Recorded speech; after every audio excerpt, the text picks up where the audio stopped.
¿Ustedes tienen alguien aquí que conozca, que sepa cómo cocinar, por favor? Alguien que sepa cocinar, un hombre que sepa cocinar. Ok. ¿Ustedes aprendieron a cocinar leyendo libros o recetas en internet? No, ¿cierto? Ustedes vieron algo de su mamá, de su esposa, de sus hijas. Ustedes tienen muchos experimentos fatales, un montón de desastres culinarios, pero existen muchas cosas que no están escritas que ustedes van aprendiendo, que aprenden por corazón, de cómo combinar los sabores, de ir más allá de lo que está escrito en las recetas o en los libros. Entonces, esto es lo que vamos a hacer. Vamos a ir más allá de lo que está escrito en los libros. Yo supongo que si alguno de ustedes quieren, puede leerse las 500 páginas del estudio de gestión de residuos que exigen algunas sugerencias de planificación. Pero lo que no pueden leer en este estudio es cómo moverse en la forma, llevar entre el sector privado, cómo trabajar con el sector público, con el sector privado, con los municipios y poder trabajar todo esto en un paquete y poder dirigirlos en la misma dirección. Entonces, este es el arte de la planeación. Nosotros hacemos planes para implementarlos, para mejorar el mundo, para poder tener un mejor planeta. Entonces, es muy importante para poder hacer estos planetas que ir un poco atrás en la historia. Entonces, vamos a ir hacia algo sobre la historia de la gestión de residuos. Lo que queremos resaltar es que la mejora de la gestión de los residuos siempre ha estado alrededor de los cambios y va a ser alrededor de las legislaciones, cambios en los comportamientos, cambios en la economía. Todo es estar alrededor de los cambios y lo que vamos a ver a través de la historia de la gestión de residuos, se ha sucedido esto. Voy a empezar con un video. El video que ustedes van a ver es el video que se tomó la primera comunicación de la Asociación de Gestión de Residuos y es exactamente de una forma, punto de vista histórico de la gestión de residuos.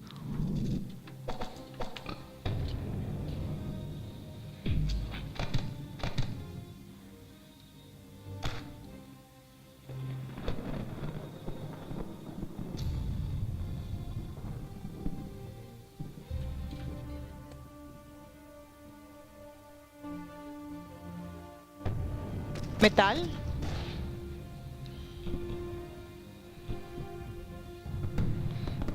caucho, descomposición, toma más de 500 años.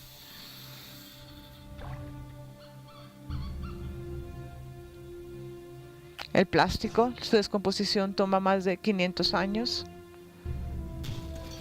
El vidrio, su descomposición toma más de 1.000.000 de años.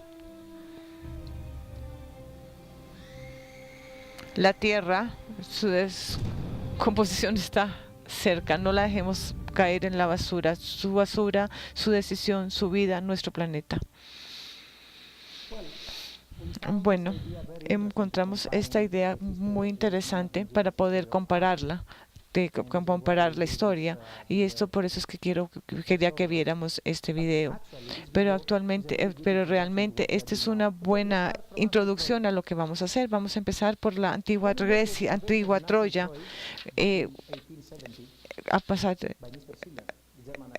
un arqueólogo alemán.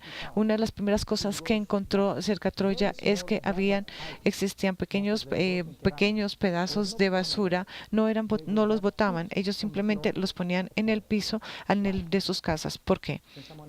¿Alguien se puede imaginar por qué? Porque ellos no botaban las cerámicas, por ejemplo, porque el piso de las personas ponían en el piso que estaba de tierra, entonces era mucho más fácil poder caminar. Entonces la primera forma era de manejar, de gestionar los residuos, era que los incluían dentro de las estructuras de la ciudad. Las basuras más grandes se ponían también en el piso para poder estabilizar las calles, porque ellos no tenían concreto o cemento, y para poder hacer calles con piedras era realmente muy difícil y costoso. No había algo así como no hay basura como la que conocemos ahora. Lo que sí sabemos vemos es que en la antigua Troya es que producían algunos gramos, hacían algunos kilos de basura al día. ¿Y estos qué hacían con esto? Los ponían todos dentro de las estructuras. Los arqueólogos podían darnos más información acerca de esto. Esto es una sección transversal de lo que era la Troya antigua. Entonces pueden ver que existen diferentes niveles en los diferentes periodos de la ciudad. Cada uno de los niveles estaba construido encima del otro, pero para poder construir un nuevo nivel sobre el anterior tenían que rellenar el anterior con todas las basuras o todos los residuos que estaban ahí. Esa era una forma muy práctica de hacer gestión de residuos, y los que están familiarizados con los rellenos sanitarios saben más o menos cuál es el patrón de los rellenos. Entonces, ¿qué sucede en el Egipto antiguo aproximadamente hacia 2100 antes de Cristo? Entonces, algunas de las cosas que eran interesantes en las pirámides de Egipto, y no solamente, sino también en Latinoamérica, sino que no encontrábamos ningún tipo de basura alrededor de estas. Hacer las pirámides posiblemente hubiera creado muchos residuos, pero no se encontraba nada alrededor de estos. ¿Por qué? Porque la mayoría de estos estaban incluidos dentro de la pirámide para poder ayudar con la estabilidad de la pirámide, y era una solución práctica. Lo que hacían es que ellos iban rellenando las pirámides durante su construcción con la basura, y esto era un patrón bastante conocido en todo el mundo. Entonces parece que los egipcios antiguos empezaron a utilizar esto como un hábito, y empezaron a poner los desechos en el río Nilo. Desafortunadamente esto continúa siendo y sigue sucediendo en muchas partes de nuestro país, de nuestro mundo. Entonces pongan esto: el uso de la basura como un relleno es algo lo cual vamos a volver nuevamente más adelante. Después, en Atenas, 500 años antes de Cristo, tenemos la primera autoridad de limpieza. Eran cinco policías que eran los astinomoi, y lo que ellos estaban haciendo, su trabajo era recolectar la basura, que era importante, especialmente lo que era alimentación o los residuos o los cadáveres de los animales, y los movían aproximadamente 10 estadios, que es aproximadamente 2 kilómetros. Entonces ellos lo que hacían era que recolectaban toda esta basura y la llevaban a 2 kilómetros fuera de la ciudad, fuera de las paredes de la ciudad. Esta podría ser la primera vez en que nosotros reconocemos como civilización humana que nosotros aislábamos nuestras ciudades de la basura, especialmente aquellas que huelen. Entonces aquí tenemos tres cosas. Primero, tenemos el reconocimiento que de alguna forma en que el mal olor y la salud no van de la mano. Entonces sabemos que la gestión de residuos es parte de las autoridades. Desafortunadamente este componente sigue estando en dudas, porque se piensa que no es parte también del trabajo de la gente. Y la tercera, una cosa que es muy importante, es que la gestión de los residuos está relacionada con la vida diaria en las ciudades, algo que es elemental hoy en día, algo que es muy usual y muy común en nuestras vidas ahora. Vamos a ir a la Roma medieval. Lo que vemos aquí es algo muy característico. ¿Qué sucedía en la Roma medieval? En las áreas donde había ricas, la recolección de la basura se hacía en un sitio específico escondido de los edificios. Esto es un dibujo de Leonardo da Vinci. Es un gran palacio en Florencia, y esta es la parte de atrás del palacio. Y la recolección de basura estaba aquí en este sitio, y la llevaban a través de este túnel. Entonces, lo importante aquí es que este túnel también se utilizaba se guardaba la basura hasta que llegara al recolector de basura, y muchas veces porque el trabajo no era un trabajo pagado, ellos después llevaban toda esta comida para alimentar estos residuos, para alimentar a los cerdos, y los materiales sólidos que podían utilizar los usaban para hacer otras cosas. Entonces no siempre estaban ahí, entonces podían tener que almacenar la basura por 1 o 2 semanas. Entonces la basura empezaba a oler y esto llevó a que las autoridades públicas en la Italia y en la Roma medieval, que no vamos a dejar que esto se vaya a acumular esta basura al final en nuestras casas, entonces vamos a llevárnoslas a sacarlas. Entonces si no había una persona que recogiera, entonces simplemente las movían a las áreas pobres de la ciudad. Entonces allí se estaba fuera de la casa de los ricos, no había problemas de salud. Como ustedes saben, en el París medieval es increíble que en el mismo sitio en que las personas creyeron los mejores aromas del mundo, los mejores perfumes, en que las mujeres estaban todo el tiempo poniéndose perfumes, al mismo sitio no había recolección de basuras. La gente iba con pequeñas carretillas, iban a las calles y se paraban debajo de las ventanas y botaban la basura, sólidos y líquidos, por las ventanas. Pero creo que no, sin entrar en detalles, saben a qué me refiero. Pero entonces el manejo biológico era con hordas de cerdos que se comían los residuos, lo cual que era súper bueno para la expansión del cólera. Y por supuesto, desde a finales del siglo XIV, la limpieza de las calles era un trabajo, era privado, pero era un negocio para aquellos que querían alimentar sus animales. Entonces, en París, las autoridades públicas trabajaron mucho para hacer algo con las basuras. Ahora, el impulso más grande era no llevar la basura a la parte de afuera de las ciudades, sino querían recuperar algo de valor, recuperar los residuos de alimentos. Y entonces dijeron que el tratamiento para los residuos biológicos era a través de los cerdos. Y esta es una práctica que se mantuvo hasta el comienzo del siglo XX en muchas ciudades. Bueno, entonces aquí tenemos un cambio. En 1349 hubo la pandemia de la fiebre negra en Inglaterra. ¿Y por qué sucedió? No sabemos exactamente, pero puede ser por las moscas que venían de las ratas, y algunas de estas ratas fueron infectadas y empezó la pandemia a expandirse. Entonces, imagínense que murió 1/3 de la población de Londres. Entonces, apenas la gente empezó a morir, entonces empezaron inmediatamente a identificar esta necesidad. Vieron la necesidad de un sistema de recopilación de los desechos humanos. En 1349 en Londres se tuvo la misma situación que hace 2 años en los países de Sudáfrica con el VIH y con el virus, la fiebre, el ébola, sí, es la misma situación. Entonces, cuando esto se convirtió en algo de una actividad organizada para recoger los residuos humanos, entonces las autoridades dijeron, bueno, necesitamos organizar un sistema para recoger estos residuos humanos, y fue una de las primeras reglamentaciones que reconoció en Europa la necesidad de tener un sistema para esto. Saber que las autoridades tienen que hacer algo porque esto no se da de manera automática.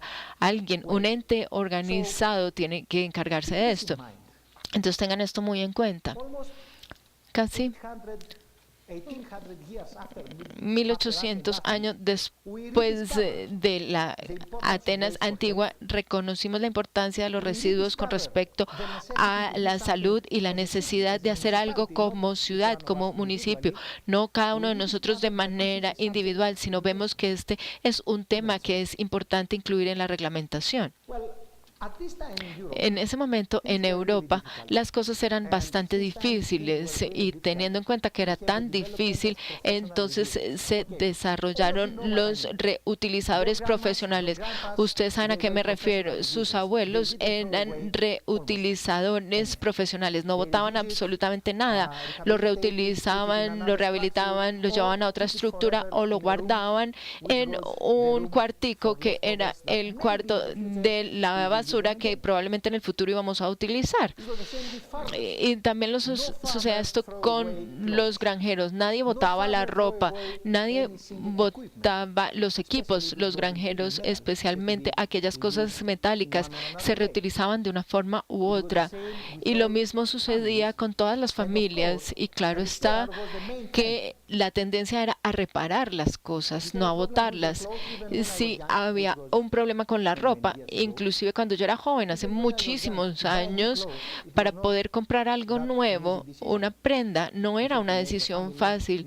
Había que tomar la decisión en familia. Decíamos, bueno, vamos a ir a comprarle ropa a los niños porque en ese momento no había Zara.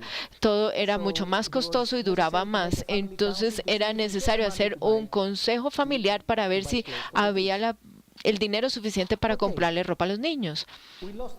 Y esto ya lo perdimos. Este profesionalismo en el reuso ya lo perdimos. ¿Y por qué lo perdimos? Regresaremos a este tema más adelante. Nuevamente, en este caso, lo que más nos impulsa a reutilizar es el valor de ese recurso. Cuando este recurso tenía un valor alto, todo el mundo lo reutilizaba. Pero si es algo barato, todo el mundo lo bota. Y luego en Hamburgo, en 1600, vimos el primer sistema organizado de recogida de desperdicios, aunque no eran vehículos automáticos, eran unos vehículos muy efectivos y estaban divididos en secciones. Esta sección era para los huesos y las cerámicas y el vidrio, es para los residuos de alimentos y aquí los demás. ¿Y por qué estaban haciendo esto? Bueno, estas personas no cobraban, recibían todo este material como compensación. Estas personas recibían algo de dinero y ellos trabajaban para el municipio. Entonces tenían un sistema híbrido entre el sector privado y el público. Bueno, como con muchas otras cosas, la gestión de residuos pasa a otro nivel cuando hablamos de Nueva York. En Nueva York tenemos nuevamente la práctica de utilizar los residuos como relleno. Y en Nueva York durante muchos años el residuo se utilizó para reconstruir la costa en aquellos lugares donde se erosionaba. Aquí ustedes pueden ver Ronson Ship, que fue construido más o menos en 1710 y Scotland en 1750, y en 1982 se vio que estaba lleno de residuos para poder estabilizar el terreno alrededor.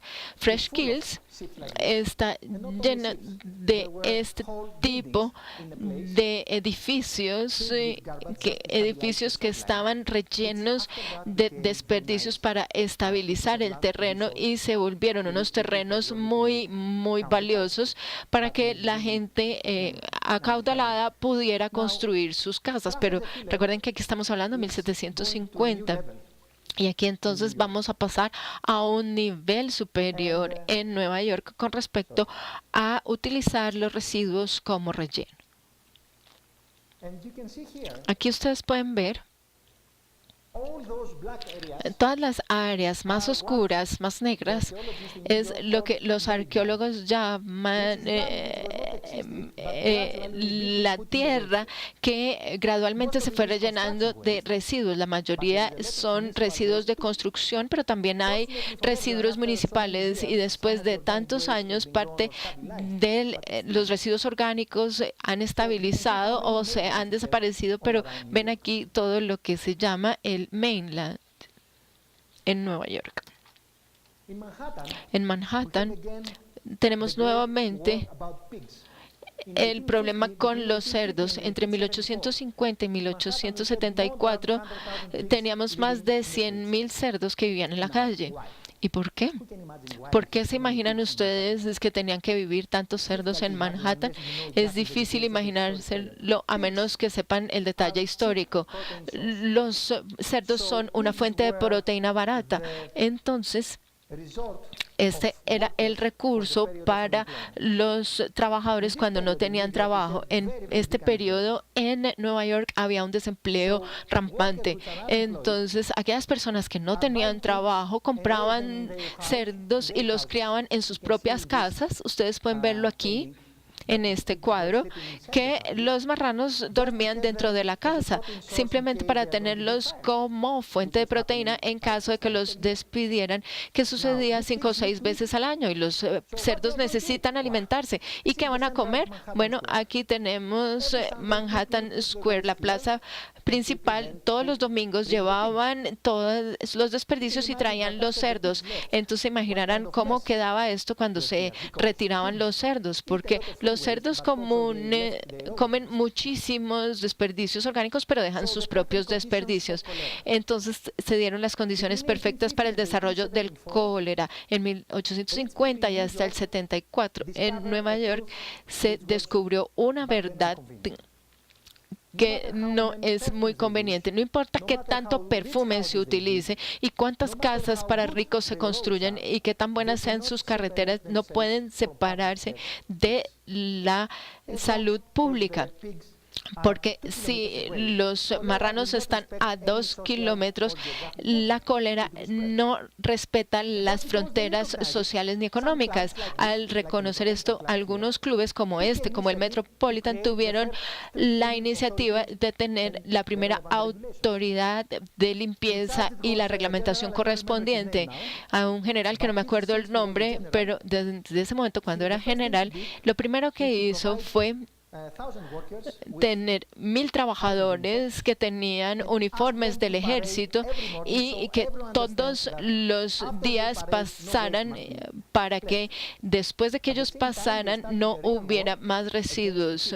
Y se empezó una guerra frontal contra los cerdos, porque los trabajadores lo que hacían era esconder los cerdos dentro de sus casas, no los querían sacar a 2 kilómetros de la ciudad. Y en estos 25 años murió mucha gente por distintas epidemias, entre ellas el cólera, y por eso fueron tan intensos con estas iniciativas.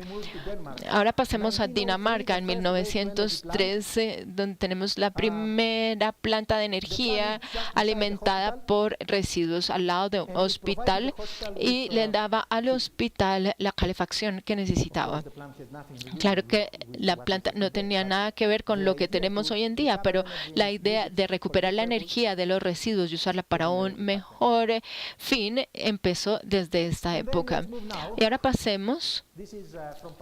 Esta es una fotografía de París que tiene algo muy interesante. No estoy hablando de la Torre Eiffel, que es interesante, pero no para este seminario. A 2 kilómetros de la Torre Eiffel tenemos una planta de tratamiento de residuos en el centro de la ciudad, y la tienen allí en el centro de la ciudad porque lo consideraron amigable con el medio ambiente, y también porque al estar allí se puede ahorrar mucho dinero en la logística de la recolección de las basuras. Ahora estamos en otro nivel porque hemos también educado a los animales para recoger los residuos. Él es un profesional, como lo pueden ver, muchísimo mejor que muchas personas que conozco.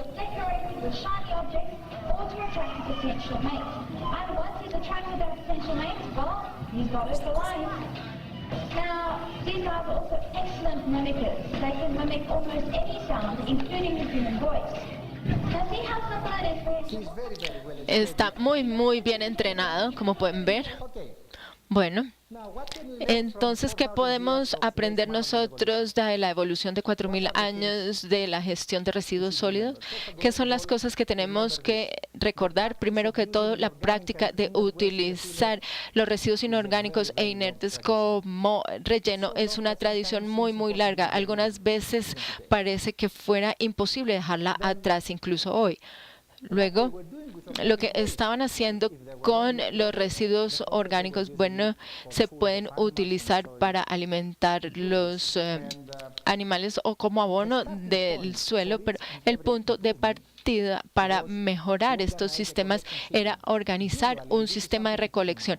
Por lo general, y algo que hay que tener en cuenta, los sistemas de recolección se organizan en las ciudades después de una crisis. Entonces, por eso hay que utilizar la crisis siempre para que sea catalizador de un cambio. Mañana vamos a hablar de Nápoles, que es el caso totalmente contrario. Una de las cosas más importantes es que los distritos más acaudalados de las ciudades eran más limpios, aunque no se podían aislar del tema de los residuos. Y hoy científicamente hemos comprobado, pero hace 1000 años era un instinto, algo que entendía la gente simplemente por instinto. Y hay que tener siempre en cuenta que las pandemias, en la mayoría de los casos, se relacionan con crisis de los residuos. Permítanme darles un ejemplo. ¿Saben ustedes cuántos muertos va a haber este año por falta de manejar bien los residuos? Hasta ahorita tenemos más de 1.250 en Angola porque colapsó la privatización del sistema. 100 personas murieron en abril en China cuando colapsó un relleno sanitario. 55 personas murieron en Filipinas.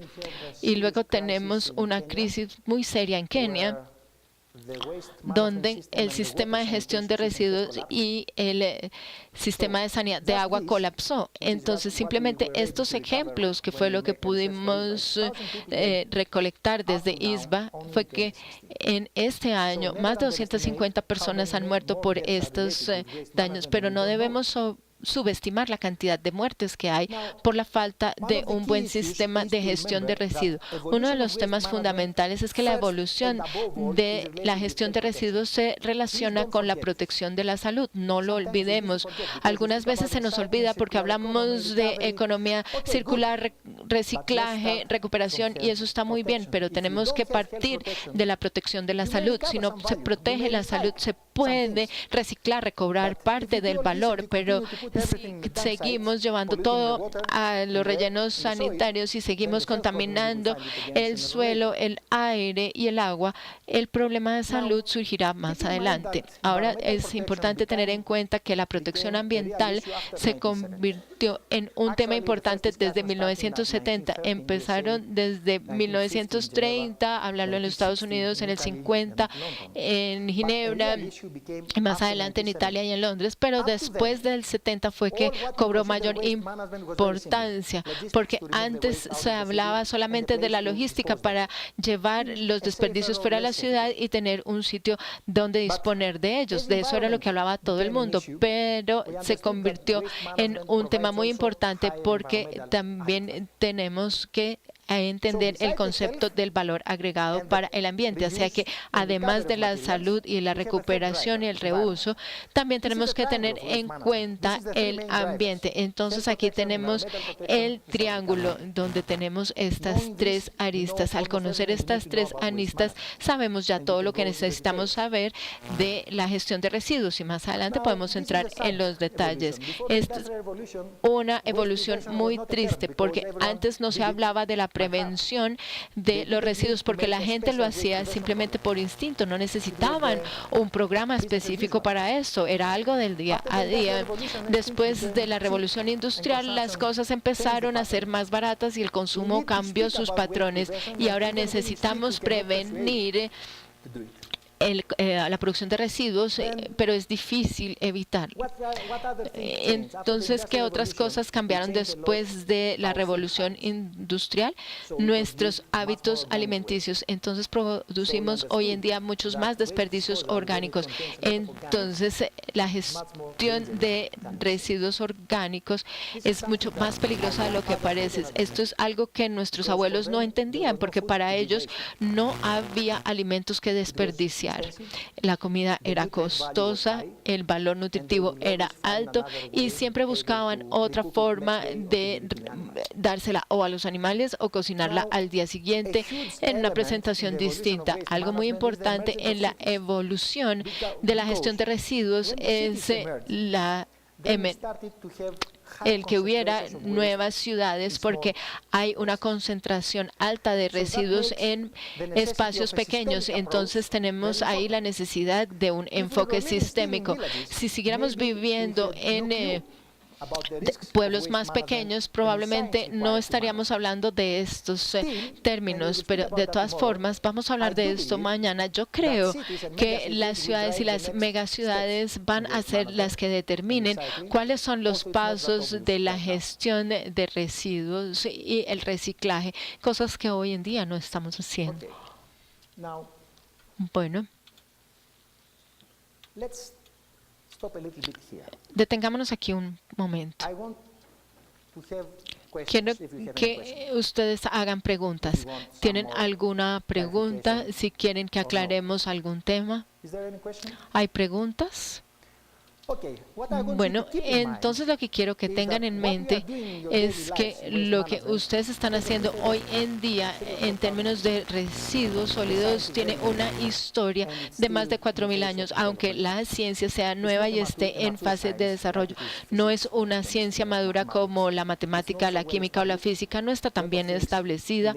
Hay muchas cosas, la interfaz entre los materiales y el medio ambiente. Seguimos estudiándolas y nos cuesta todavía entenderlos, pero la historia es larga y podemos aprender mucho de ella.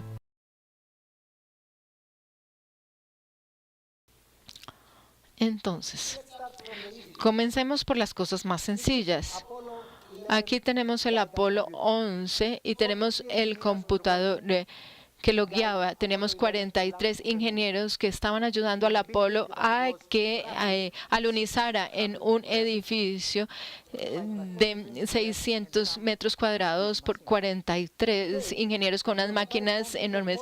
Y hoy en día en sus teléfonos celulares tienen más poder de procesamiento que el que se utilizó para que el Apolo llegara a la Luna. Entonces aquí tenemos un signo de la velocidad a la que ocurren hoy en día las cosas y van a seguir yendo muy rápido y muy lejos. Y entre más pronto entendamos qué es lo que está sucediendo, mejor será para nosotros. Continuemos.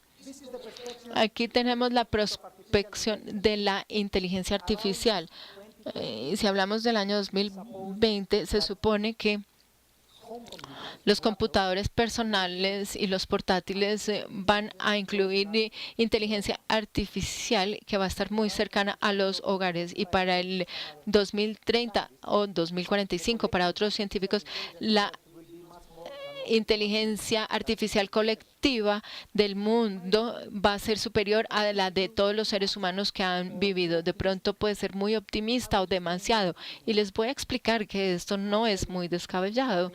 Probablemente ya vamos más rápido de lo que parecía que íbamos a avanzar. Estamos en el punto de quiebre. ¿Cuál es el punto de quiebre? Es el momento preciso en el que algo que va más allá de la sociedad se vuelve visible y se convierte en algo de uso masivo. En los últimos 50 años, la inteligencia artificial y el poder de procesamiento de los computadores iban aumentando, tenían mejores y mejores resultados. Se evolucionaba mucho más rápido de lo que pensábamos debido a la ley de Moore, que dice que el poder la capacidad de procesamiento se duplica todos los años. Y si lo comparamos con la rápida evolución de los chips y las miniaturas, y ahora podemos comparar estos resultados y vemos este punto. Y cada vez estos dispositivos entrarán más y más a nuestras vidas.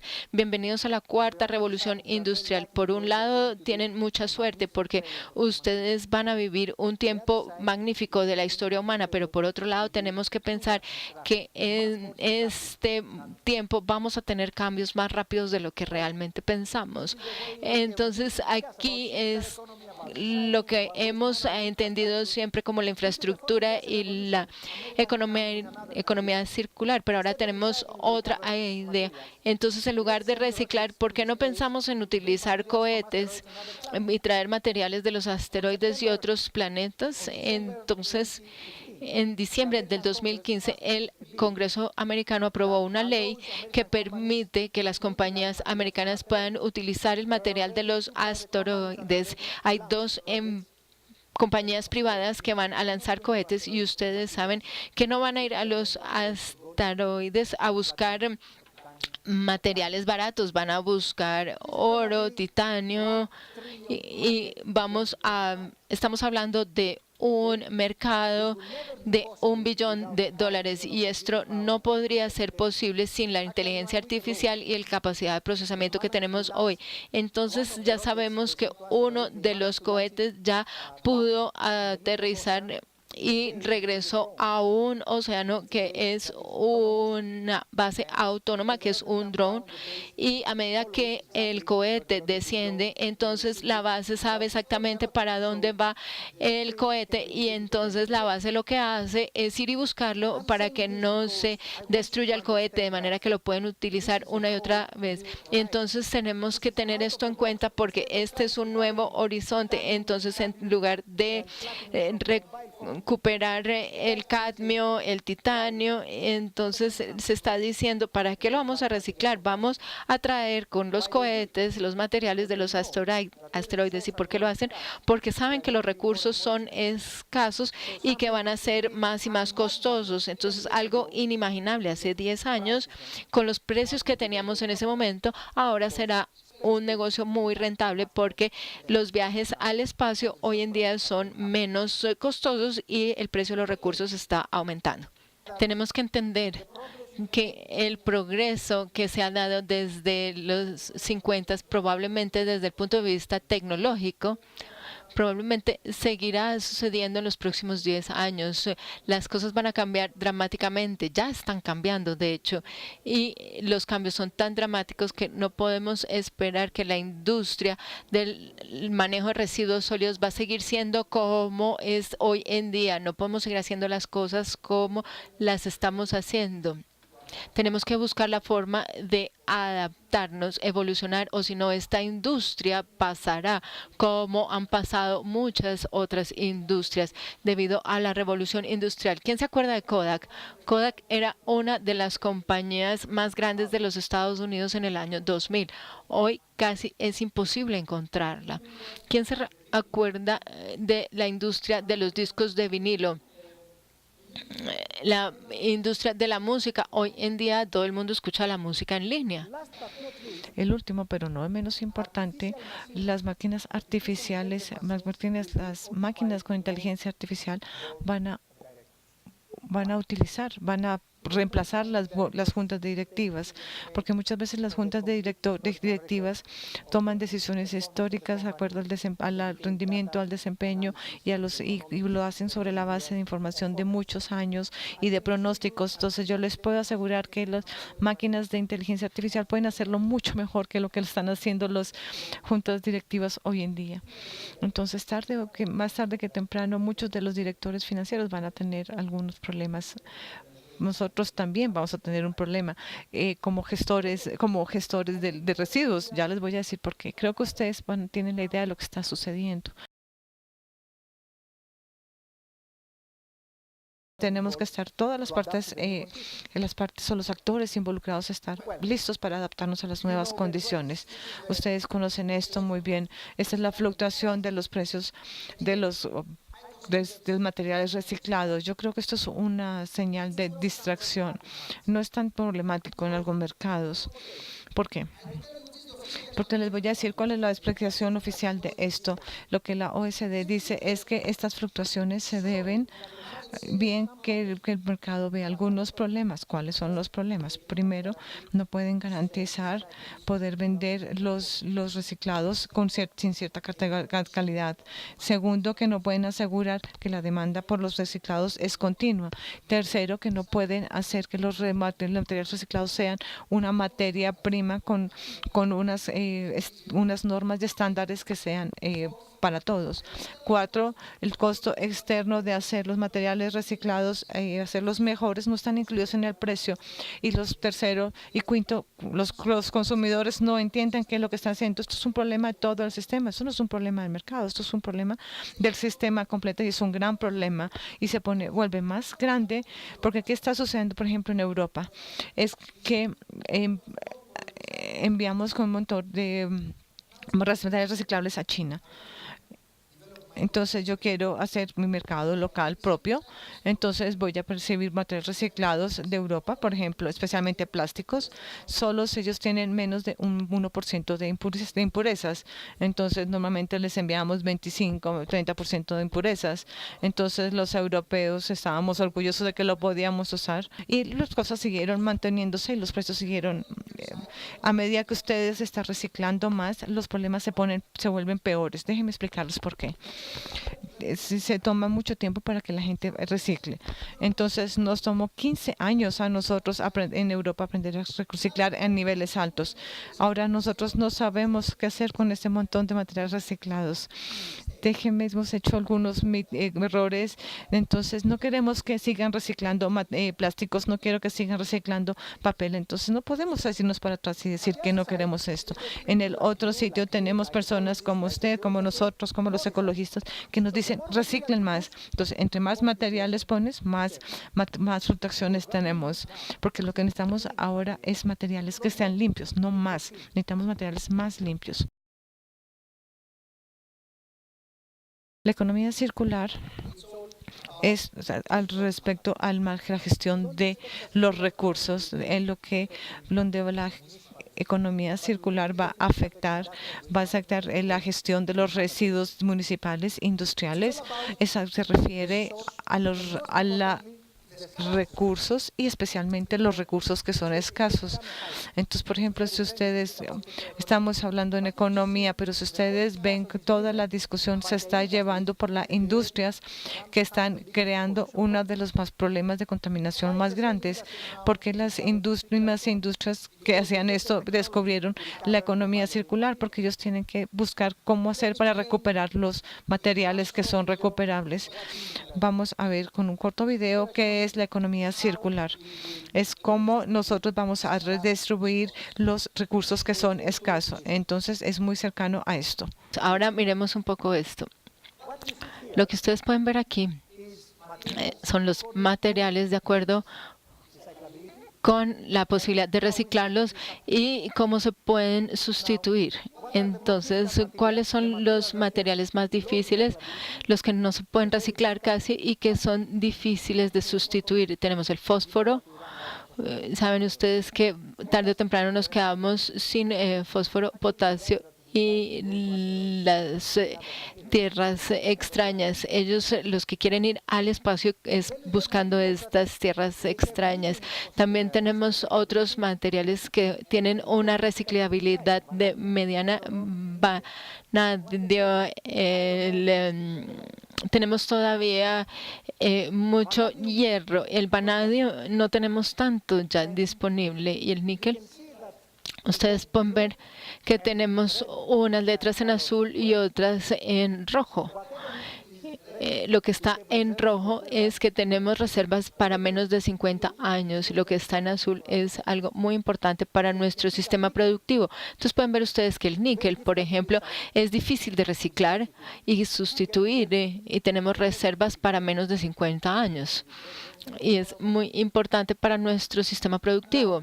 Ahora, espero que la economía circular se desarrolle de tal forma que se encargue de los materiales en esta categoría. Entonces, ¿a qué le estamos apostando aquí? ¿Quién va a controlar el flujo de estos materiales? ¿Los gobiernos o las grandes compañías multinacionales? Toda la discusión de la economía circular manipula las cosas de tal forma que se tenga el control global porque tienen unas cadenas de abastecimiento globales también.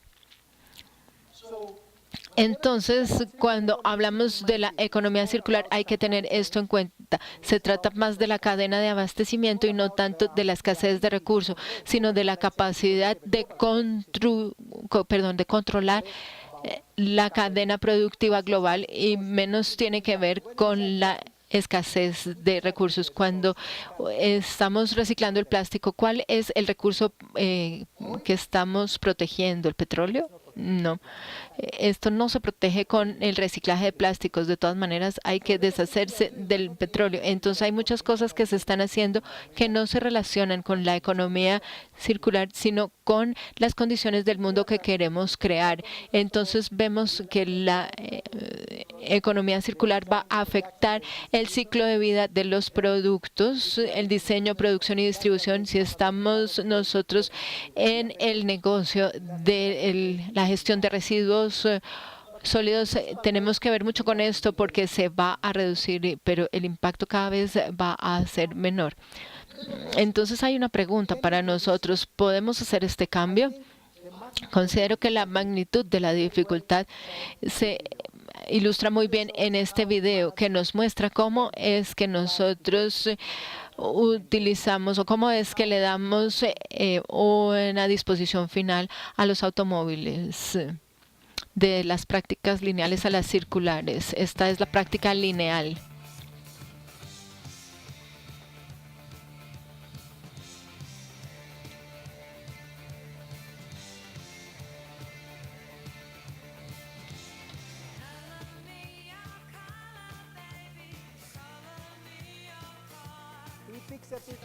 Aquí tenemos muchas imágenes, pero recuerden que estas fracciones también se pueden recuperar y separar, pero es lo que hacemos. Primero que todo, destruimos el automóvil, pero si tenemos una práctica circular,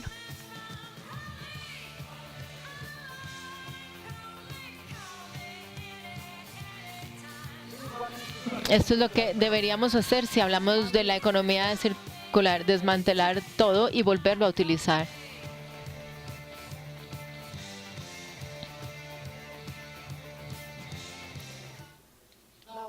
Bueno, ahora la transición de un modo al otro no es tan fácil como parece. ¿Y por qué?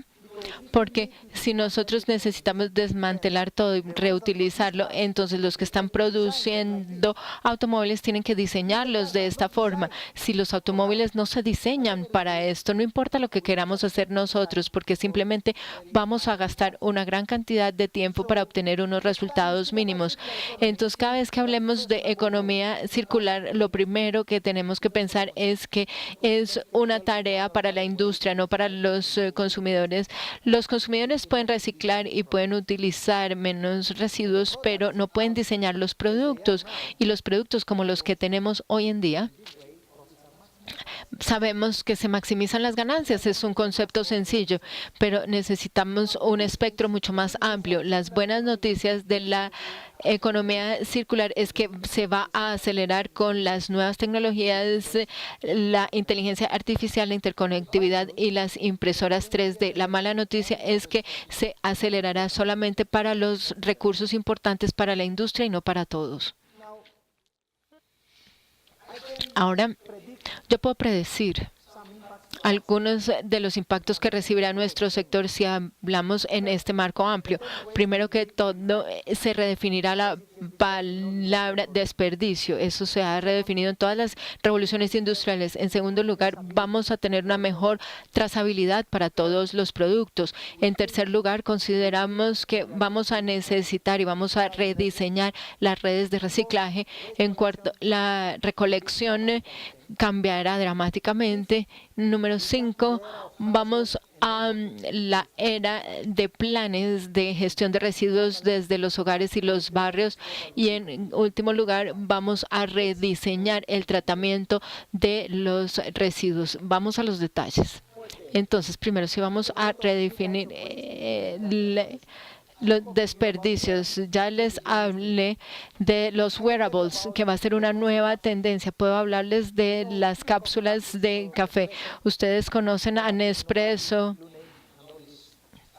y todas estas cosas. Estas cápsulas están ya prohibidas en muchas ciudades, porque en Italia, por ejemplo, prefieren la forma tradicional de preparar el espresso. Pero ¿cuál es el problema de estas cápsulas del café? El problema de estas cápsulas de café es muy sencillo. Estas cápsulas no se pueden reciclar. están hechas de un material compuesto que es plástico, aluminio, disculpen, plástico, aluminio y algunos otros materiales. Entonces no los podemos reciclar porque no se pueden separar los materiales. Estos son simplemente 2 ejemplos. Lo que quiero que vean ahora son otros materiales que se nos han olvidado.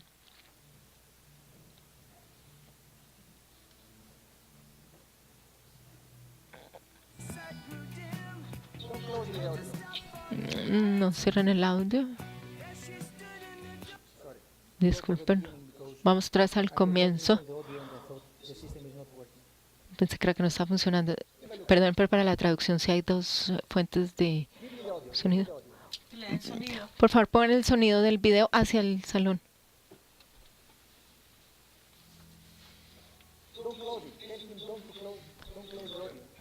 No lo cierres, déjalo abierto. ¿Se acuerdan de estos materiales? ¿Cuánto tiempo utilizaban ustedes un teléfono como esto o un disquete? ¿Dónde están todos estos materiales hoy en día? Hoy son desperdicio. Desperdicio antes de ver cómo los vamos a gestionar, porque en realidad este es un problema. Los volvemos desperdicios mucho más rápido que en la forma en que tengamos de gestionarlos. Y esta es la mayor conclusión que llegamos de estos desperdicios electrónicos, la gran cantidad de toneladas que se producen. No tenemos las soluciones tecnológicas y sociales para gestionarlos de manera adecuada. Entonces tenemos que redefinir los desperdicios. Vamos a tener unas nuevas cadenas que no conocemos hoy en día. Por ejemplo, si tenemos 3.000 drones en los Estados Unidos que llegaron a un relleno sanitario y entonces fueron los de primera generación y ya no están en uso, ¿qué se va a hacer con ellos? Entonces tenemos que redefinir los desperdicios. Ven lo que está sucediendo con los teléfonos móviles hoy en día. Hace unos meses estuve en Barcelona y había un señor que tenía un teléfono muy viejo, un Nokia, y cuando se lo llevó al oído, entonces dijo, ¡ay! ¿Dónde encontró esta cuestión prehistórica? Le pregunté, ¿dónde lo obtuvo? Entonces esto es lo que va a suceder. Si miramos nuestro negocio, tenemos que poder gestionar nuevos materiales más complejos y más difíciles.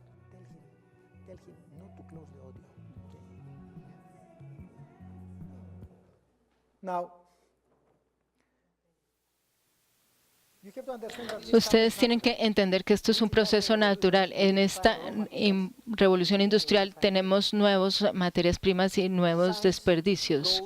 La ciencia descubre nuevos materiales todos los años. Tenemos 6.000 patentes para nuevos materiales todos los años. Algunos se vuelven comerciales, 2 o 3% se vuelven comerciales, pero cada nuevo material es un problema para nuestra industria.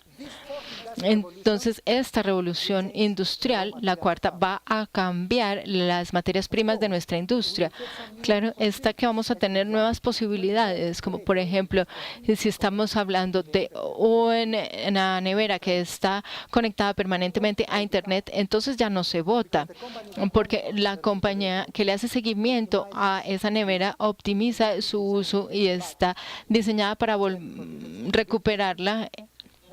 Entonces nuestra vida se hace un poco más fácil, pero les apuesto que para muchos hogares esto es lo que va a suceder, que se va a tener una conexión permanente. Incluso las tostadoras están hoy en día conectadas y entonces vamos a tener algunos esquemas para recuperar algunos de estos electrodomésticos, pero no para todos. Pero si yo fuera el gobierno o el municipio, yo quisiera poder tener la trazabilidad completa, no solamente de aquello que tiene valor económico, sino también aquellos que incluyen residuos peligrosos. Y esto me lleva a lo segundo. Ustedes saben, les acabo de decir cómo se va a redefinir los nuevos materiales y los nuevos residuos, y hay una forma radical que se llama la impresión en 3D. Miremos este otro video para poder entender cómo funciona esto.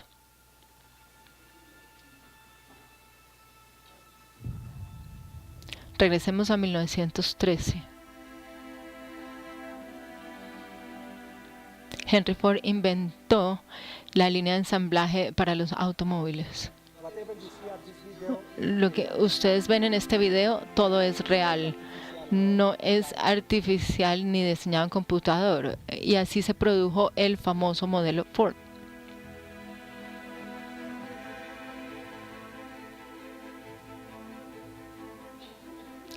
Cien años después,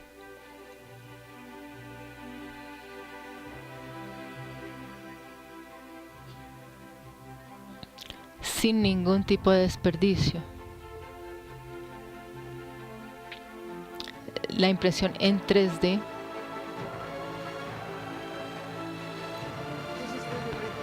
esto fue impreso en 3D. 44 horas se necesitan para producir un automóvil.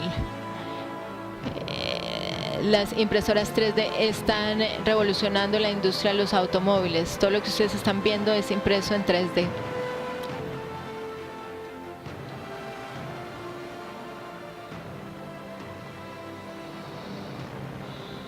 Henry Ford contra las impresoras de 3D. Ahora, alguien puede preguntar, ¿qué impacto tendrá esto en nuestra industria? Permítanme decirles, tarde o temprano vamos a tener muchas impresoras en 3D en los hogares y vamos a producir con ellas lo que necesitamos, como tazas, platos para comer o utensilios culinarios, o mesas pequeñas, sofás.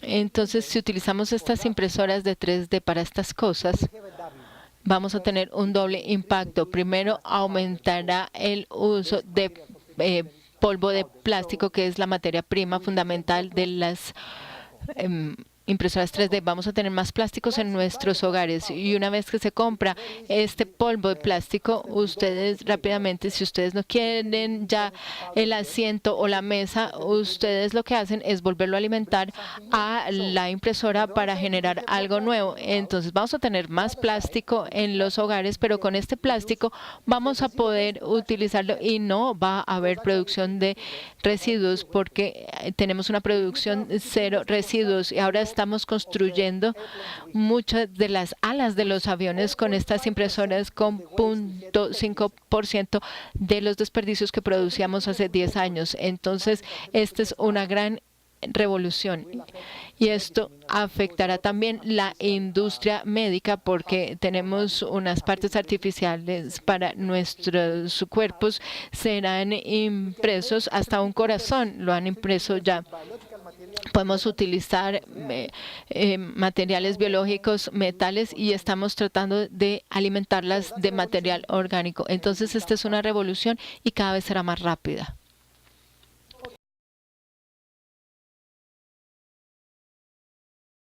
La trazabilidad, pero no les voy a hablar mucho más del detalle, pero voy a hablar de este experimento realizado en el Instituto Tecnológico de Massachusetts en el año 2002. Ellos se fueron para San Francisco y le dieron a los voluntarios 10,000 sensores de radio y que se los pusieran a materiales que irían a la basura, y sin decirle a nadie le pusieron a los materiales de residuo estos sensores de radio, y le hicieron el seguimiento 3 meses mientras funcionaban estos sensores. En teoría, todos estos materiales se habrían concentrado aquí, pero ahora ustedes pueden ver que algunos estuvieron a cientos de kilómetros de distancia. ¿Qué significa esto? Que en un sistema de gestión de residuo avanzado como el de San Francisco, en un lugar donde se supone que los desperdicios son cero y hay una gran tendencia al reciclaje, vemos que tenemos algunas fugas de estos sistemas. Entonces, el 10% de las cosas aparecieron a 50 kilómetros del lugar donde deberían estar. Algunos llegaron al mar, a los ríos, llegaron de los recicladores informales y al tráfico ilegal de materiales. Entonces, si mejoramos la trazabilidad de estos residuos peligrosos, vamos a tener grandes beneficios. ¿Pero vamos a poderlo hacer? No lo sé, porque esto significa que la industria aceptará la responsabilidad que tiene sobre los residuos peligrosos y que colabore para mejorar esta trazabilidad.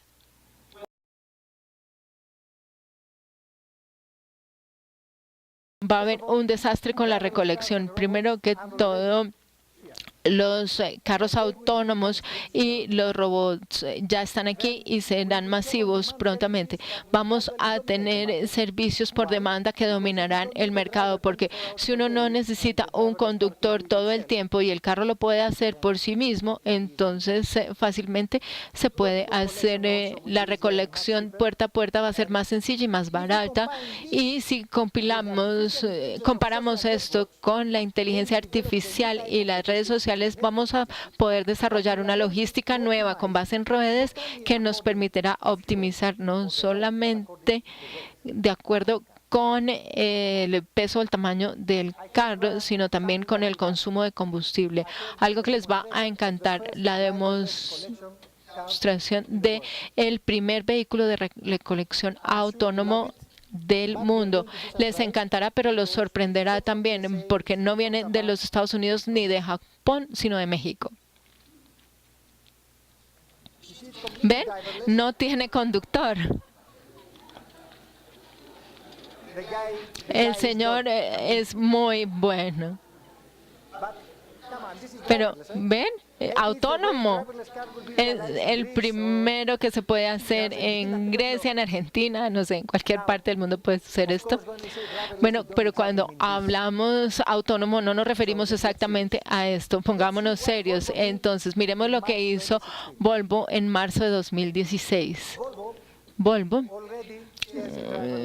ya tiene un carro recolector autónomo, pero no lo van a demostrar todavía porque ustedes conocen el gremio, el sindicato de los conductores de este tipo de vehículos. Entonces la demostración la hizo Volvo con otra cosa distinta. ¿Cómo pueden recoger las basuras sin intervención humana utilizando un robot pequeño y un dron? Miremos cómo lo hace. Recolección de basuras con robots.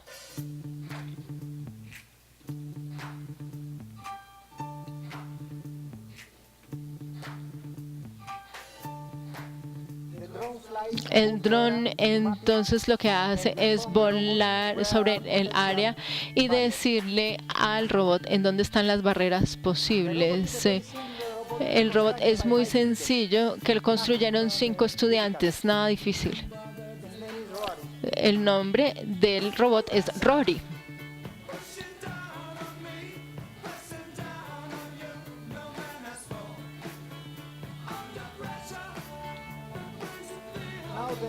Ahora vemos que el dron le va a decir al robot que hay un obstáculo.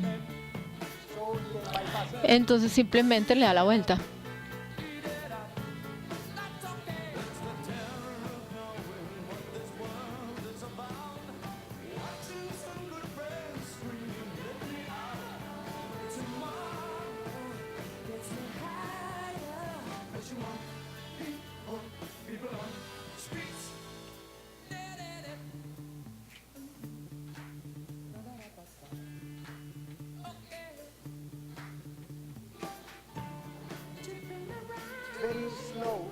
Muy lento, pero se hace a propósito. Puede funcionar más rápido, pero no quieren hacer la demostración total.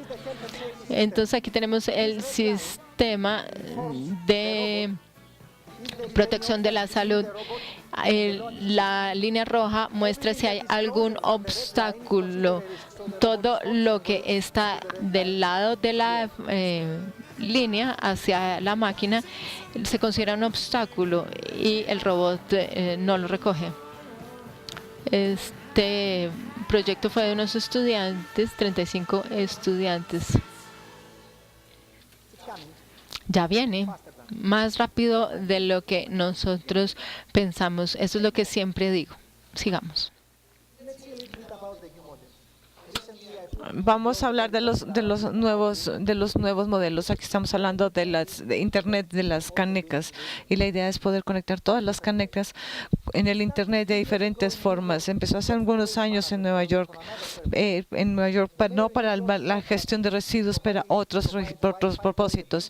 Entonces podían dar, si les daban a todas las canecas algo de una conexión Wi-Fi, entonces podían funcionar y podían limpiarlos, porque eran personas que ellas ponían todas la basura, la ponían y podían después mostrarlo en Facebook. Entonces nuevamente entendimos que si una caneca está conectada en Internet, podemos medir la humedad, podemos medir el peso, la altura de la basura en la caneca y poder tener más información. De hecho, existe una compañía colombiana que ya pone en Colombia, pone canecas con tecnología de energía solar que están conectadas al Internet. Entonces les voy a contar un poco más del proyecto que estoy trabajando en Sevilla. Estoy trabajando en el proyecto IWAS en Sevilla. Ahora estamos en la mitad del camino. Lo que estamos haciendo es que estamos poniendo sensores autónomos con pequeñas baterías en las canecas, ya sea que sean de reciclaje o de residuos mezclados, y estos sensores están midiendo la humedad, la temperatura del ambiente y la altura de las basuras dentro de la caneca. Tenemos algunos problemas con medir exactamente la altura de la basura, porque el problema es que si pones algún objeto muy grande, entonces puede estar muy alto, pero no está llena la caneca. Entonces, ¿qué está sucediendo? Los sensores están conectados. ¿Cómo los conectamos con un servidor? Nosotros utilizamos el Wi-Fi de los recursos de los metros turísticos, y entonces lo que hacemos, tienen una red de internet, una red de Wi-Fi. Entonces no necesitamos que construir una nueva red para nuestras canecas. La caneca da una señal que dice: tengo el 80% llena, mi peso es este, o la temperatura es esta, o mi humedad es esta.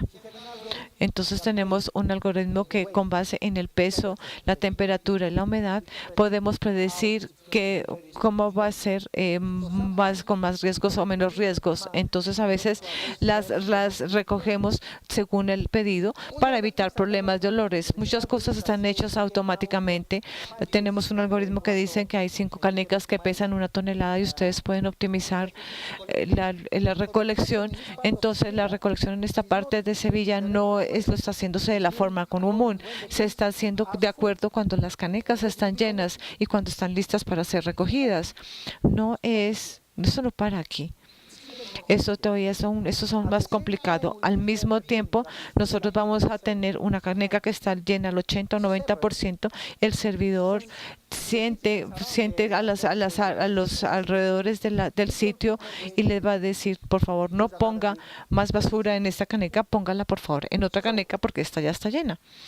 Entonces, eso es lo que estamos hablando de modelos híbridos. En una misma red estamos conectando carros, personas y canecas. Y esto nos da la oportunidad de optimizar la recolección y hacerla sobre demanda. En este proyecto hicimos otra aplicación en Honduras, y pusimos unos sensores en las canecas que están en las áreas rurales. Lo que hemos hecho en este momento es que cada 2 días iba un camión cada 2 días un camión las recogía. Ahora lo que hacemos es que los sensores duran por más de 1 año y podemos recoger cada 3 días o tal vez una vez a la semana. Entonces, eso nos ha ayudado mucho en Grecia, y esto nos ha reducido el uso de combustibles en un 80%, por ejemplo, con el tema de la recolección. Yo creo que este es el futuro. Esta es una buena aplicación de la Internet de las cosas. Les dije que ustedes tenían un problema si ustedes ponían un objeto muy grande. Entonces tenemos la información incorrecta de que la caneca está llena, pero solamente que está muy alto. Entonces no somos tontos. Lo que hacemos es que lo comparamos con el peso. Si está llena o no, para saber si está llena llena o no, pero muchas veces no lo podemos hacer.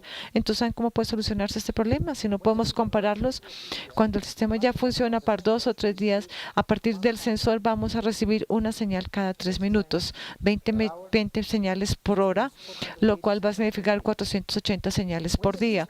Cuando el sistema se convierta durante un año ya en funcionamiento, nosotros vamos a tener millones o cientos de miles de millones de datos y van aplicando las estadísticas del Big Data. Entonces vamos a saber cuándo es posiblemente va a estar llena o cuándo puede ser una información que no es incorrecta. Entonces esto realmente no va a suceder si no tenemos la interconectividad. Bueno, bienvenidos a la era de los planes de gestión de residuos de los hogares y de los barrios.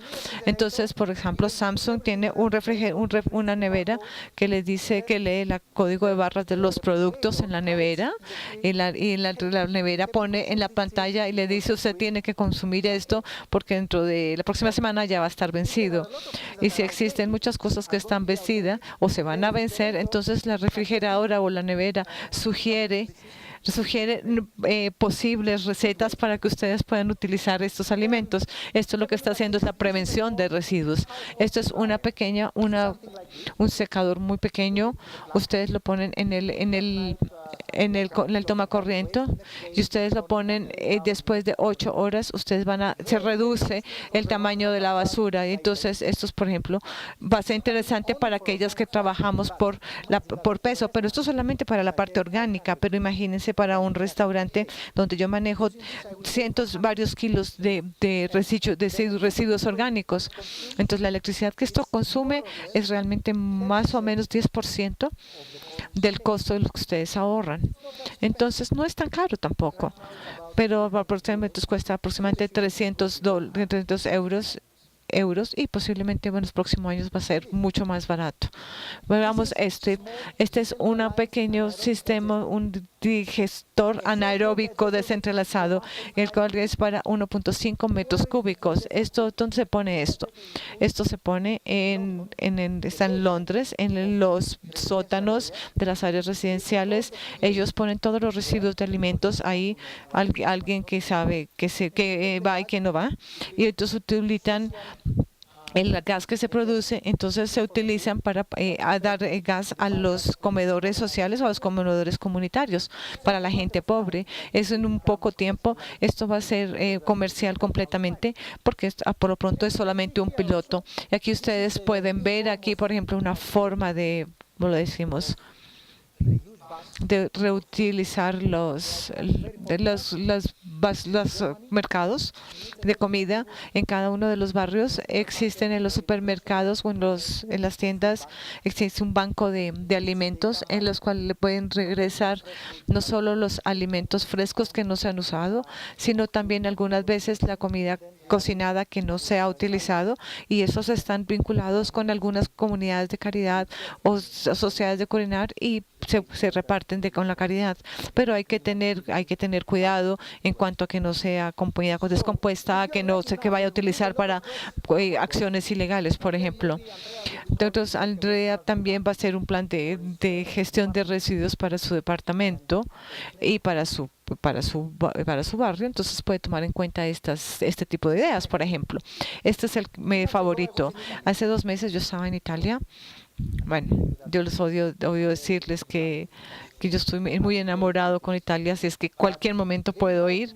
Entonces ellos me invitaron a ver un compactador autónomo. Entonces ellos ponían la basura en el relleno y luego tenían un software en el compactador. El conductor, antes de que se acabe su turno, entonces da una vuelta en el área que tiene que compactarse, y entonces ponen esto se compacta y lo compacta de una forma absolutamente plana y exacto. Entonces, ¿por qué sucede? Con los compactadores las personas no van uno y van a para que quede perfecto, pero entonces con este tipo de equipos se está vigilando en la noche. El vigilante vigila que la máquina lo haga y esto lo hace y va y viene hasta que lo deja completamente plano y mejores condiciones.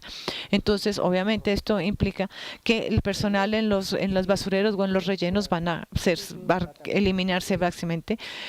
La gente va a tener que ya no van a estar trabajando con todas las personas que van a estar relacionadas con el trabajo con basuras o con los rellenos, van a tender a eliminarse esos puestos de trabajo. Cuando se construyeron una instalación, ellos hablaron de 10.000 a 15.000. Hoy estamos hablando de 200.000. ¿Qué significa esto? Esto es que reciben una cantidad de datos de forma que ellos pueden optimizar las plantas de una forma muy rápida, no solamente después de un año o dos. Y lo que dice es que al utilizar tantos sensores o más sensores, ustedes saben dónde está funcionando el sistema, dónde está funcionando, en dónde no está y ver qué se puede modificar. Y luego, entonces, las fábricas se pueden automatizar completamente sin la intervención de las personas. Entonces, ¿cuál es el futuro? Entonces, las plantas del futuro van a tener un perro y una persona. La persona va a alimentar al perro y el perro se va a asegurar de que la persona no va a intervenir en nada de la operación. Yo quiero que ustedes lo tomen un poco más seriamente para que puedan ver realmente lo que están haciendo los robots reales que ya están funcionando. Yo les puedo estar un poco seguro, muy seguro que en 5 años ustedes vamos a tener muchas instalaciones de estas. Lo que van a ver aquí son reales. La que no es real, yo les voy a decir cuál es, pero por lo pronto pueden verlo. El nacimiento o el crecimiento de los robots. Esta es una compañía Sadako que ellos producen el Volbeat. El Volbeat es un sistema con una cámara de fotos que lo que utiliza inteligencia artificial con los platos, con la información que tienen, pueden identificar 20 tipos diferentes de plásticos. Entonces, esto cuesta varios cientos de euros y reemplaza a 3 o 4 trabajadores. Y si usted si compara con el precio, si compara con lo que paga a los empleados, este robot en 6 meses ya se ha amortizado y ya completamente puede reemplazarse completamente. Esta es la compañía Philips. Ellos tienen un robot para la construcción en las demoliciones. El robot, los residuos de construcción y de demoliciones. Lo que ustedes están viendo es es real y son de aplicaciones reales. Y esto también va a ser un hecho. Esto es Wall-E de la película Disney. Esto no es real, pero déjenme decirle que esto es más posible que los anteriores. Esto es mucho más fácil de construir que los anteriores.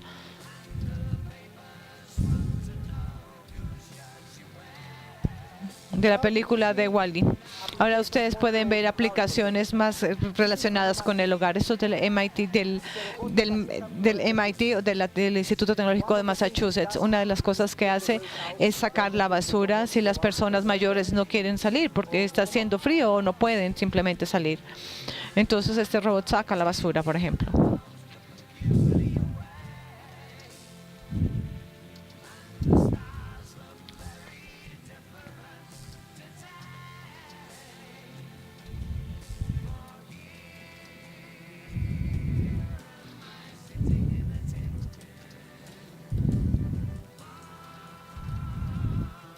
Dice intercambio de basura.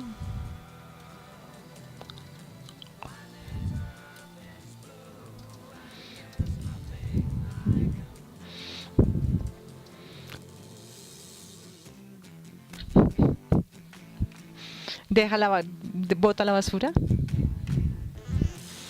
dentro de la gran caneca o el contenedor.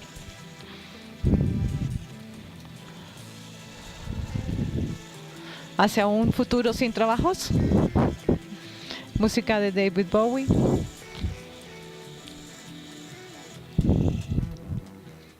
Producción de D-Waste. Muchas gracias. Creo que no hay alguien que todavía no entiende mi mensaje. Yo quiero discutir, que quiero que discutan durante 3 meses y vuelvan a analizar o reconsideren los retos que tienen. Tal vez ustedes llegaron a las mismas conclusiones, posiblemente no. Hagámoslo. Reconsideren los retos que habíamos hablado hace un rato para que nuevamente, después de haber visto esto. ¿Alguien que quiera compartir algo con nosotros? ¿Alguien que quiera compartir algo con nosotros o quiera decirnos algo como resultado?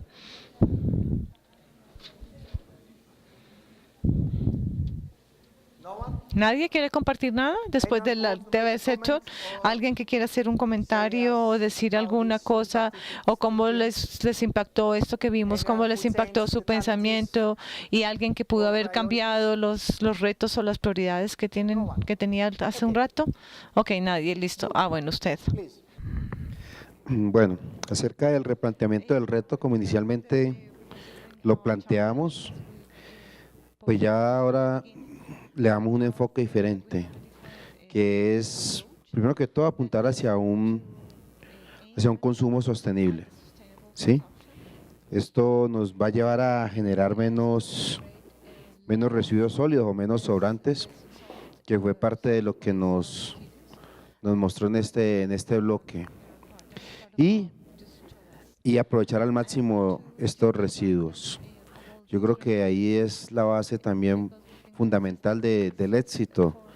Se trata de generar menos, que al sitio de disposición final llegue la menor cantidad de residuos que generemos en nuestro diario vivir. Es eso.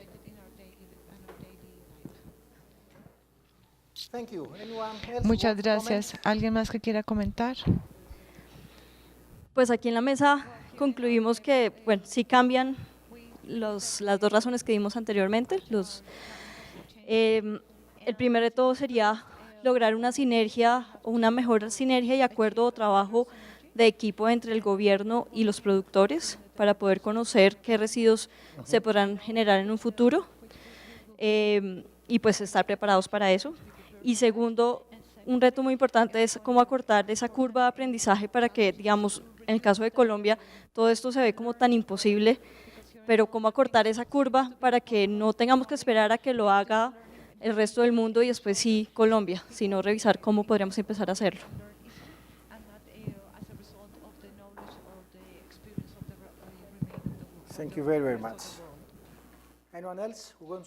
¿Alguien más que quiera hacer algún comentario? Nosotros nos habíamos planteado un cambio conceptual de residuo a recurso. Sin embargo, luego de ver los distintos avances, creo que más que un cambio conceptual también debe haber un cambio en lo que tiene que ver con la implementación, con la ejecución, dado que nos gustó mucho la concepción de, bueno, ver en la producción cuáles son esos materiales que se pueden aprovechar y a partir de allí entonces planificar cómo va a ser esa recuperación para convertirlo efectivamente en un recurso que pueda ser reempleado en otro proceso. Nosotros pensamos que sigue siendo muy importante la parte de políticas públicas, pero también que la parte gubernamental, que es donde se genera todo nuestro marco normativo, empieza a mirar también lo que están haciendo en los países desarrollados, porque Colombia definitivamente tenemos un atraso bastante importante en cuanto a residuos que se ve con otros países. Entonces pensamos que la política pública es una parte importante y es la que da el punto de partida para que de ahí en adelante se generen toda la parte de separación en la fuente, de recolección diferenciada, como ustedes lo tienen planteado también con sensores y con toda esta tecnología. Thank you very much. Aparte del que habíamos dicho que era la conciencia, creemos que también se requiere el talento de la adaptación, de la rápida adaptación a todos estos cambios, y ahí incluyo algo del tema de la política pública. Muchas veces lo que ocurre es que esa adaptación no es tan rápida porque la reglamentación no va de la mano con los avances tecnológicos.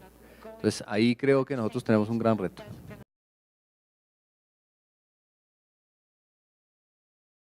Me gustaría hablarles de algo muy importante en la planeación. Y esto es que ustedes tienen que considerar la gestión de residuos como un resultado social. Déjenme recordarles algunos principios básicos. Primero,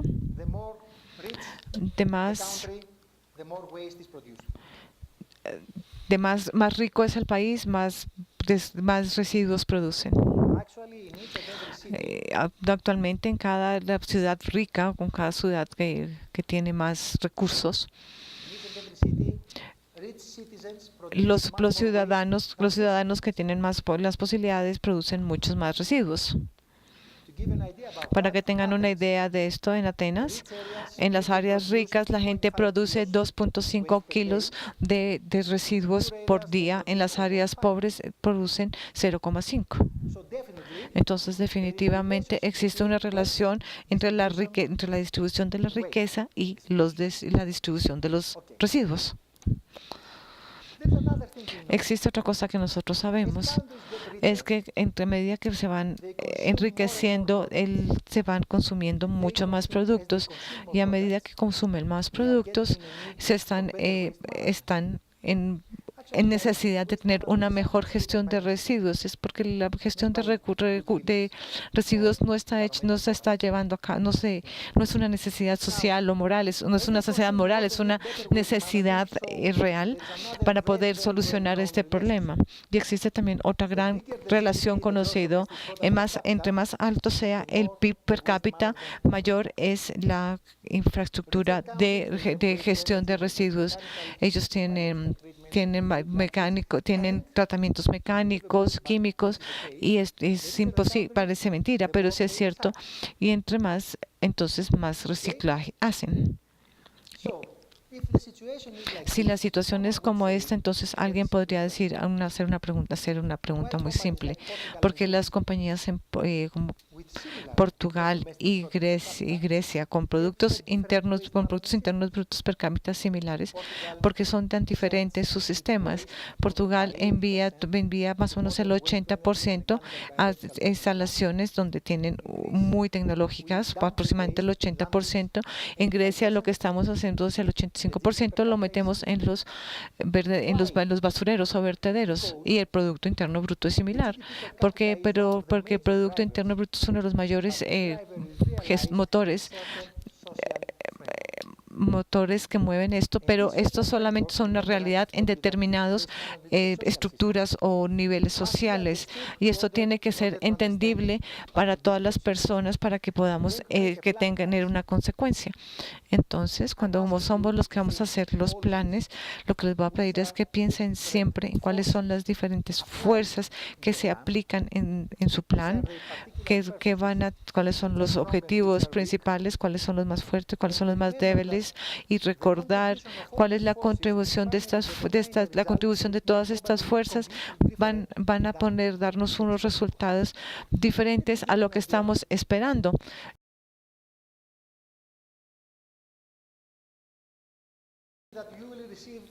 Ustedes van a recibir copia de todas las notas y las presentaciones. Incluyen muchísimo más de lo que se está diciendo aquí. Simplemente aquí estamos tomando las ideas principales. Ahora quiero que vayamos a otro estudio de caso antes de almorzar. Es sobre Viena. Creo que ya estamos listos para compartirlo. Van a recibir ahora 2 hojas que tienen 2 gráficas reales sobre Viena. En la parte inferior de las páginas hay varias preguntas que deben contestar. Y lo que quiero que hagan es que estudien durante 5 minutos cada uno y que piensen de manera individual y que escriban sus respuestas, y luego sí que las compartan con los demás miembros de la mesa. Recuerden que no hay respuestas correctas o equivocadas. Simplemente es la experiencia de tratar de explicar aquello que ven en la gráfica. Ahora yo voy a pasar por las gráficas. La gráfica número 1, tenemos la evolución del reciclaje en Viena desde 1984 hasta el 2005. Aquí estamos hablando del reciclaje del papel, que empezó en el 94, lo mismo el del vidrio. Más adelante empezaron a reciclar el metal, luego el plástico, la madera y los residuos biológicos. Y aquí tenemos los resultados desde el 84 hasta el 2005. Y en realidad en 2005 estábamos reciclando unas 350.000 toneladas al año. Ustedes tienen este gráfico en la primera hoja que se les entregó. Luego, la segunda gráfica les muestra la evolución de los residuos. Aquí vemos el total de los residuos. Entonces vemos en 1969, ay no piensen en eso, empecemos en el 84, un poco más a la derecha. En el 84 tenemos como 650 toneladas al año para gestionar. Y luego, si nos vamos hasta el 2005, tenemos casi 800.000 toneladas para gestionar. Y aquí tenemos en amarillo lo que se puede reciclar. ¿Entienden claramente lo que muestra la gráfica? Aquí tenemos todos los residuos y lo amarillo es lo reciclable. Piensen en estas gráficas y contesten las preguntas que encuentran ustedes en la parte inferior.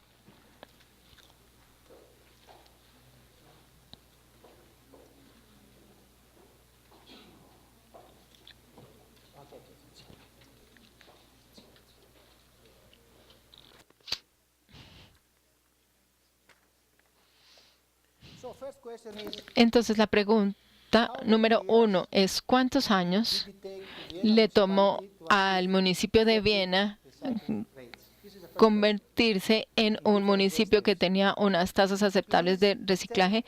Por favor, tomen 4 productos. Traten de contestar cuántos años se tomó para cada uno de los tipos de residuos.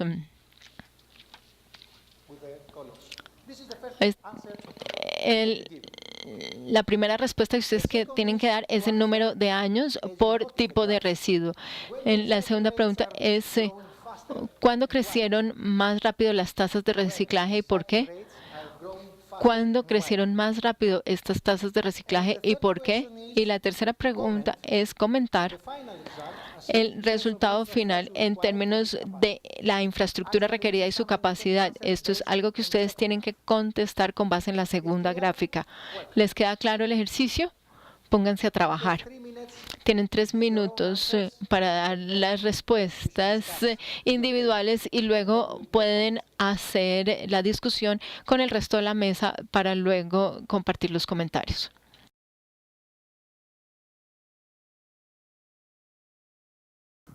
Bueno, ahora quiero que tengan muchísimo cuidado con esto, porque este es un patrón global de todos los esfuerzos de reciclaje. ¿Cuál es el patrón global entonces? El patrón global es que se necesitan entre 10 y 15 años para poder tener unos resultados visibles.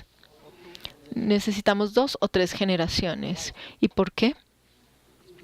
Y esto se debe a que el reciclaje es un fenómeno social. Como yo decía anteriormente, el reciclaje no lo hacen las canecas, lo hacen las personas. Entonces se toma tiempo cambiar los hábitos y para difundir el mensaje. Y también necesitamos tiempo para encontrar a la gente que va a promover estas ideas.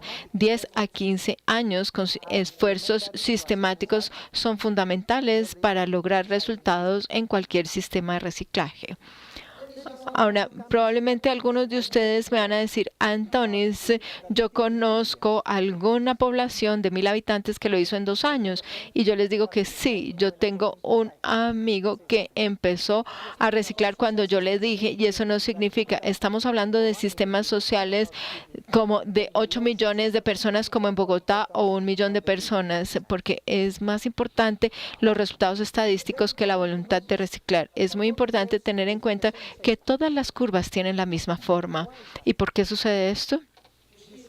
Ustedes pueden ver que al comienzo crecen más rápido y luego se llega como a una meseta. Y más o menos esta meseta empieza al mismo tiempo. ¿Y por qué se da esto? Aquí tenemos el segundo patrón global. Comenzamos aquí con el papel, como en muchos otros países. ¿Y por qué? Porque es lo más fácil de reciclar. Es sencillo, no solamente porque sabemos exactamente qué hacer desde hace ya muchos años, sino porque también se puede almacenar en la casa, se puede guardar, no huele, es fácil almacenarlo. Luego, le agregamos el vidrio en toda Europa. Empezamos a reciclar el vidrio. Luego, le agregamos los residuos biológicos, luego los metales, los plásticos, y lo que sabemos ya es que aquella persona que recicla el papel en un 90% reciclará también el vidrio, y si también recicla el vidrio y hará un reciclaje del 100% de los desperdicios biológicos. Por eso tiene la misma forma, porque finalmente estamos hablando de las mismas personas. El caso es que los que reciclan son siempre los mismos. Esto lo podemos decir de las personas que reciclan el papel, el vidrio, los residuos biológicos, la madera, y si les pedimos que reciclen otra cosa, también lo harán. Y lo que es más impresionante aquí es que lo que se recicla es independiente de qué tantas campañas se hagan después de los 15 años. A los 10 o 15 años vamos a llegar a una forma de meseta, lo que quiere decir que vamos a llegar a todos los recicladores potenciales de la ciudad. Si ustedes quieren evitar esta meseta y quieren volver a que la pendiente sea alta, hay que incluir a aquellas personas que no pueden reciclar o no lo quieren hacer o son indiferentes o alguien dentro de la casa no lo permite. Este es un patrón global.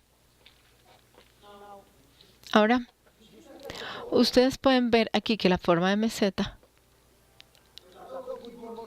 sería mucho más clara si en términos de toneladas seguiría aumentando, pero lo les mostré fue porcentajes de reciclaje.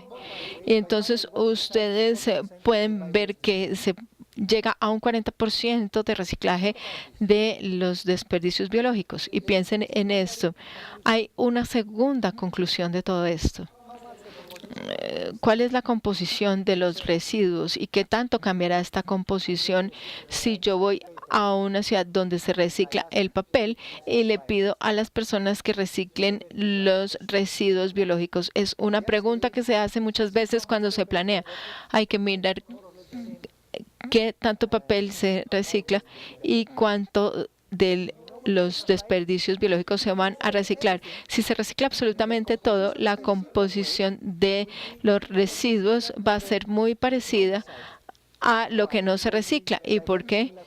Porque se tienen porcentajes parecidos de todos los materiales. Si estamos hablando de un 40% del vidrio, 40% del plástico, de el papel y así sucesivamente, la composición será la misma, pero se recupera más valor.